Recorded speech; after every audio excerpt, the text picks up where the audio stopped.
Sveiki, mīļie! Šoreiz es gribētu vairāk parunāt par tiem cilvēkiem, kuru vibrācijas ir vidējas, vidējā līmenī. Ne augstas, ne arī viņi vairs ir zemās vibrācijās. Es pat gribētu teikt, varbūt, ka šiem cilvēkiem viss šis pārmaiņu posms ir varbūt visgrūtākais, jo viņi tā kā peld starp 3. dimensiju un 4.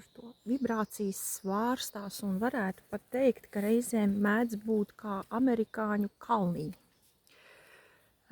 Augšā, lejā.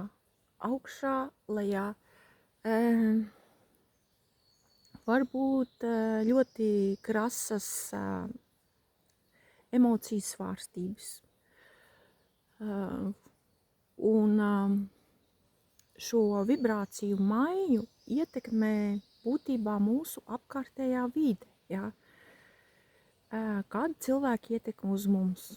Kāds ir kaut ko pateicis? Ja? Jo pasakot, jau cilvēks dalās arī ar savu enerģiju, ar savām emocijām.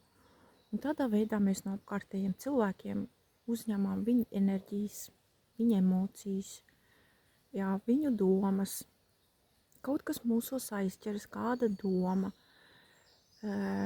kurai ir zemes vibrācijas. Tās ir negatīvas domas, negatīvas emocijas. Tās visas var pazemināt vibrācijas, un no tā arī veidojās šīs milzīgās svārstības.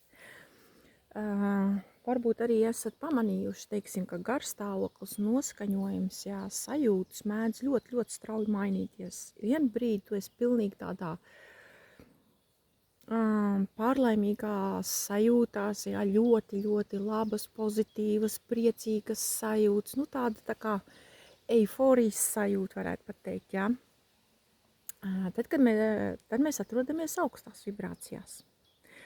Un šajā laikā mūsos uzkrājās ļoti daudz enerģijas un izveidojas pilnīgi tāda tā kā krātuve, rezervuārs, kur šīs enerģijas uzkrājas, jo mēs tajā brīdī rezonējam ar šīm augstajām vibrācijām, un mēs viņas arī uzņemam.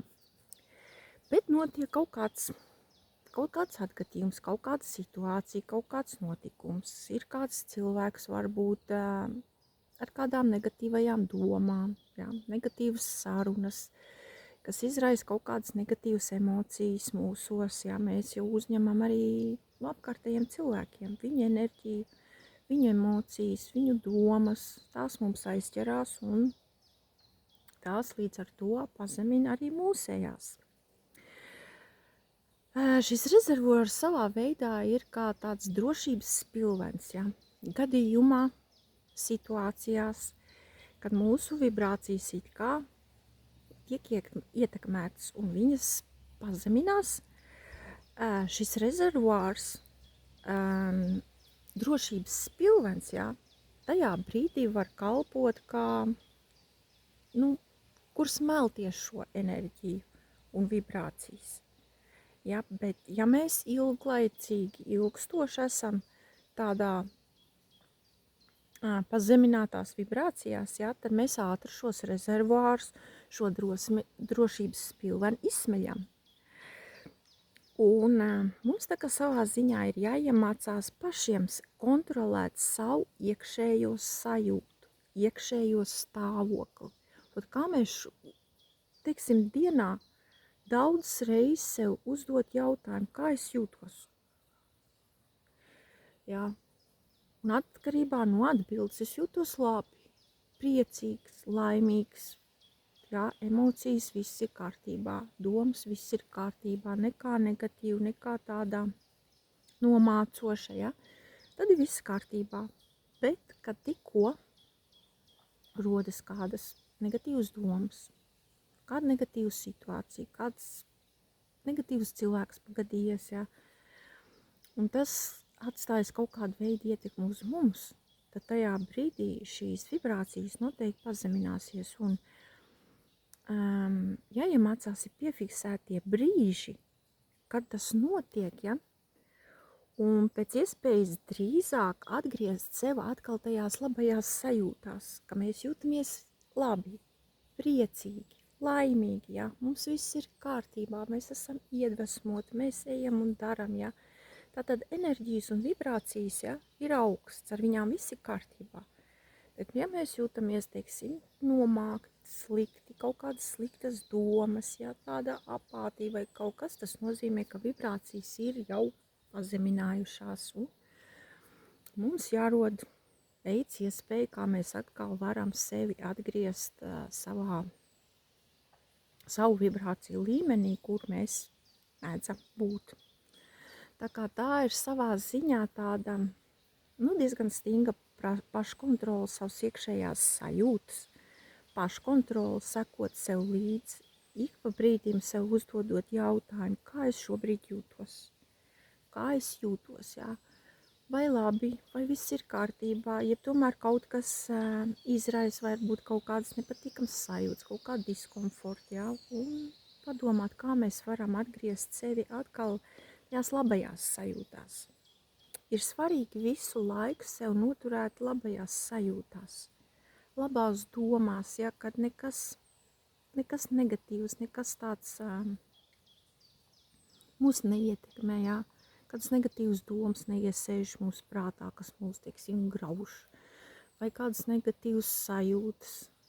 Ja, visu laiku sev ir jāsako līdzi, un tādā veidā mēs, tā kā paši sev varam palīdzēt, ja, un arī palīdzēt, lai tās svārstības nav tik ļoti krasas, ja, tikko mēs jūtam, ka slīdam uz leju, kaut kas nenotiek tā kā vajag, jau laicīgi jau kaut ko darīt lietas labā, lai nenoslīgt pavisam zem, lai tās svārstības nav ļoti krasas, ja, augšā, lejā, lai viņas ir tādas plūstošākas un mērenākas, jo tas arī atvieglos mūsu pašsajūtu, jā, tas, kā mēs jūtamies, jā. Nav taču viegli, vai ne, kad tad tu esi vienu brīdi, jā, pilnīgi eiforijā, tu vari lidot, jā, tāda priecīga, laimes sajūta iekšā, jā, un vienā brīdī tu esi pilnīgi, pavisam zemu, jā, kā stress, jā, depresīvu sajūta. Jā, tās ir, tā kā divas galējības, lai šīs svārstības nav ļoti, ļoti krasas, lai nevajag, jā, augšā, jā, un pēc tam pēc kaut kādu brīžu pavisam apakšā atrasties. Tas ir tas, kā mēs varam paši sev palīdzēt, paši sev tā kā kontrolēt, pasakot līdzā, jā, lai mēs varam viņas tādas plūstošākas, mērenākas, lai viņas nav pārāk tādas lecoši augšā, lejā. Jo tas jau arī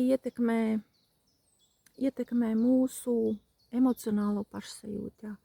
Un pat arī fizisko, jo šitādas te ļoti lielas svārstības, jā, tās jau arī fiziskajam ķermenim nav īsti labi. Viņš jau nevar šitā lēkāt augšā, lejā, jā, jo ķermenim jau arī ir savu procesu, savu darbību, un viņš jau šīs emocionālās svārstības, jā, enerģētiskās svārstības viņš arī jūt un var uz tām reaģēt.